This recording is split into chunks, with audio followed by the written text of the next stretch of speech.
Shit, what a crazy time we live in, huh? If you say SGA is undeserving of the MVP as he's a free throw merchant, they call you a casual.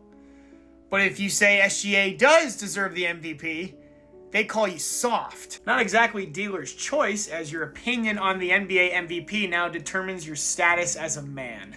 Terrific. Well, luckily for you all, I'm often called both soft and a casual. So let's break this shit down. Little devil's advocate, MVP edition. On one hand, SGA has all the credentials he needs. He led the NBA in scoring and helped lead the Thunder to the best record in the league. They lost 14 times, and when it's all said and done, they swept Memphis, they beat Jokic in 7 games, beat the Wolves, they're gonna beat the Wolves, and they're probably gonna win the finals. Not to mention the whole free throw merchant narrative doesn't carry much weight if you look at past MVP winners and their free throw attempts per game. Thanks to our friends at Best Celebrations for putting this graphic together, SGA doesn't even crack the top 10.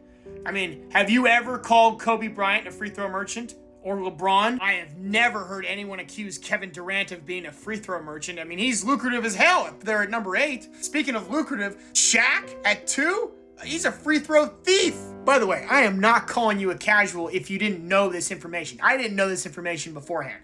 I'm just saying I understand where the pro SGA folk are coming from. If you're like, hey, if you think SGA is a free throw merchant, you just don't know ball, apparently. However, if you look at how the sausage is made, are all of these fouls really fouls? Because again, if you're going to compare SGA's free throw attempts per game to Kobe's and LeBron's and Shaquille O'Neal's, are you going to say that he's getting fouled like Kobe, Shaq, and LeBron get fouled? Because if you do, you're just soft. And by the way, if he's putting up 33 a game and almost a third of his points come from the free throw line, is it that good of a look if plays like this are how he's getting there? Not to mention, all these trips to the line actually had a ripple effect on the outcomes of the games themselves. It slows momentum down. It puts opposition in foul trouble. It forces you to guard them differently. Hell, you could argue it helped win OKC games. It also affects the ratings. Game 1 was one of the least watched conference final games in recent history. So if this changes the dynamic of the game,